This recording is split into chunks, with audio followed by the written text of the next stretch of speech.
अहमदनगरमध्ये हत्याकांड घडलं, तसेच पोलीस अधीक्षक कार्यालयामध्ये तोडफोड प्रकरणी कैलास गिरवले यांना गोवण्यात आलं। या प्रकरणामध्ये पोलीस शिवसैनिक झाले आहेत। गिरवले यांच्या अटकेपासून त्यांच्या मृत्यूपर्यंत सर्व घटनांना पोलीसच जबाबदार आहेत, असा गंभीर आरोप धनंजय मुंडे यांनी केलाय। तसेच त्यांनी गिरवले कुटुंबियांची भेट देखील घेतली आहे। अहमदनगरमधील हत्याकांडामध्ये 2 जण मृत्युमुखी पडले। पोलीस अधीक्षक कार्यालयामध्ये तोडफोड करण्यात आली। या प्रकरणामध्ये कैलास गिरवले यांना गोवण्यात आले। आमदार संग्राम जगताप आणि आमदार अरुण जगताप यांचा या प्रकाराशी कुठलाही संबंध नसताना शिवसेनेनं या दुहेरी हत्येचं राजकारण केलंय। या प्रकरणामध्ये पोलीसच शिवसैनिक झाले आहेत।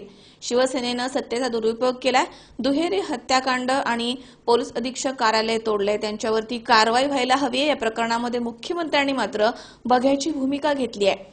राष्ट्रवादीचे नगरसेवक कैलास गिरवले यांच्या अटकेपासून ते मरेपर्यंत या घटनेला पोलीसच जबाबदार आहेत आणि हा मृत्यू नसून शिवसेनेनं पोलिसांकडून हत्या करून घेतली आहे, असा गंभीर आरोप धनंजय मुंडे यांनी केलाय। पोलिसांनी मारहाण केल्याप्रकरणी 600 शिवसैनिकांवरती गुन्हे दाखल केले आहेत। या आरोपींना 15 दिवसांमध्ये अटक केली नाहीये, तर राष्ट्रवादी राज्यामध्ये मुख्यमंत्र्यांना आता घेराव घालणार आहेत।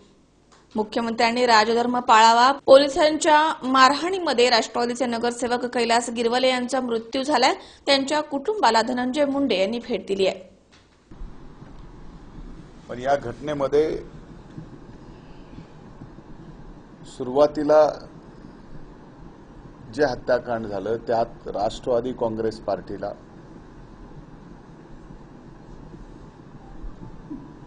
नगरचे आमचे युवक नेते आमदार संग्राम भैयांना, त्यांच्या वडिलांना, राष्ट्रवादी काँग्रेस पार्टीच्या असंख्य कार्यकर्त्यांना ज्या पद्धतीनं स्वतःच्या राजकीय स्वार्थासाठी शिवसेनेने गोवण्याचा प्रयत्न केला आणि त्यांना या गुन्ह्यामध्ये गोवलं।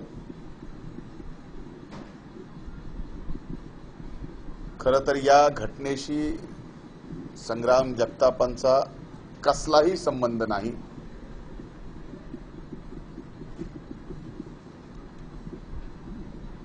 फक्त राजकारणामध्ये आता संग्राम जगताप आपल्याला फार वरचढ झालेत